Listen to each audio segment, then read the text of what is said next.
The train had stopped beside a river, but this was no ordinary waterway. The water itself was singing, not metaphorically, but literally producing music as it flowed.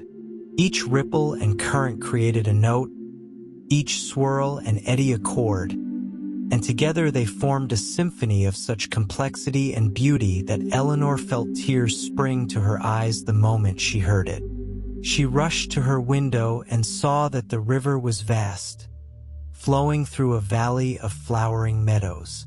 The water wasn't blue but prismatic, containing all colors at once, and as it caught the light of the rising sun, it threw rainbows into the air that dissolved into musical notes before fading away. The train was parked at a station made of river stones and driftwood, and many passengers were already disembarking, drawn to the water's song. Eleanor dressed quickly and hurried outside, wanting to experience the river up close. The moment she stepped onto the station platform, the music surrounded her completely. It wasn't just sound. It was sensation, emotion, memory, all woven together through melody. She heard joy and sorrow, celebration and grief, love and loss, all the feelings that made up a human life, translated into song.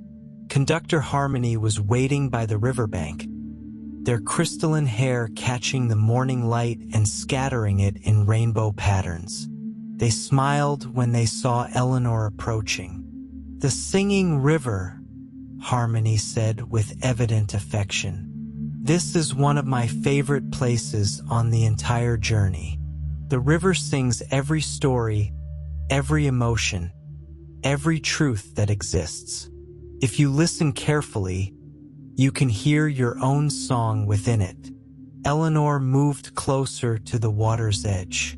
The river was clear as glass, and she could see to the bottom where smooth stones seemed to glow with their own light. Fish swam past. If they were fish, they looked more like living flames in the shape of fish, trailing sparks as they moved. Water plants swayed in the current, each one producing its own melody that harmonized with the river's overall song. "What am I supposed to do here?" Eleanor asked, though part of her wanted simply to sit and listen to the music forever. "Whatever calls to you," Harmony said. Some passengers wade into the river and let the water sing through them. Others sit on the bank and listen for their own song within the greater symphony. Still others bring instruments and play along, adding their voice to the river's song. There's no wrong way to experience the singing river. It meets you where you are. Eleanor noticed Marcus standing knee-deep in the water, his violin in hand. He was playing, his bow moving across the strings, and his music wove seamlessly with the river's song. Where the two met, the water glowed brighter, creating spirals of light and sound that rose into the air like visible music. Miriam sat on a large flat stone, her feet dangling in the water, her knitting in her lap. But she wasn't knitting. She was just sitting, listening, tears streaming down her face. The river seemed to be singing something specifically to her, a melody that was simultaneously heartbreaking and healing. "The river sings truth," Harmony explained, following Eleanor's gaze. For Miriam, it's singing the truth of all the years she lost to fear, yes, but also the truth of the courage she's found since.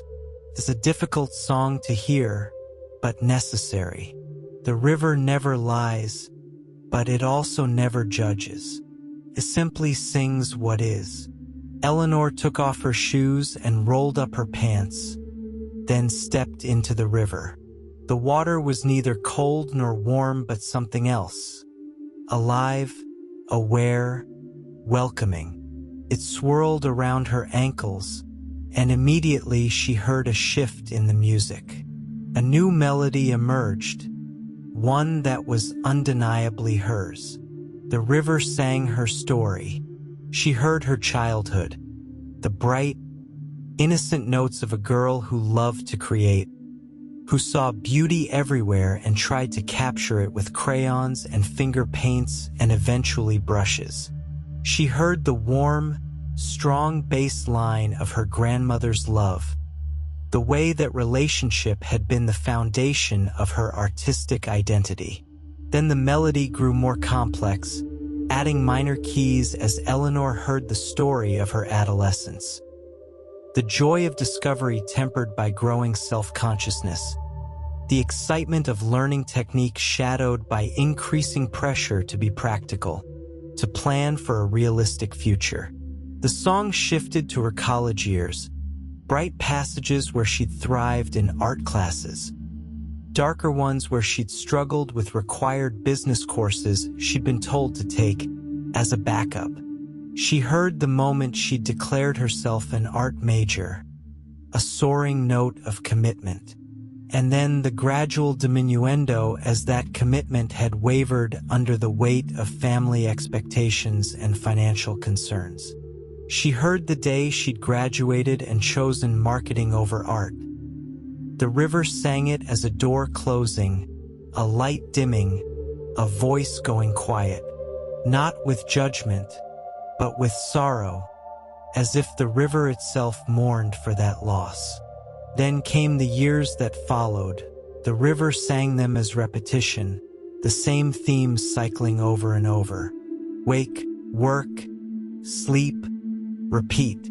Small pleasures that didn't quite satisfy, small pains that accumulated into numbness. The song wasn't ugly, but it was monotonous. A melody that went nowhere, building to nothing, a story stuck in the same chapter. Eleanor felt tears running down her face as she heard her life sung back to her in such stark honesty. This was who she'd been. Not a villain, not a failure, but someone who'd slowly, gradually stopped living her truth, who'd let her song fade to a whisper. But then the melody changed. The river sang what came next, the moment she'd found the ticket to the midnight train, the decision to board, the journey she was taking right now. The music became complex, rich, full of possibility. She heard all the lessons she'd learned represented in song, the forgotten dreams in the luminous forest as sprouting seeds, the reflections in the glass lakes as harmonies and counterpoint, the listening in the crystal caverns as a deep bass line that grounded everything else. The river was singing not just what had been, but what was becoming. Eleanor's song was still being written, still being composed, and it was growing more complex, more authentic, more true with each day of this journey. Beautiful, isn't it? Harmony said softly, having waded into the river to stand beside her. Your song. Eleanor closed her eyes and let the river's song wash over her. And then, for the first time in years, she opened her mouth and began to sing back.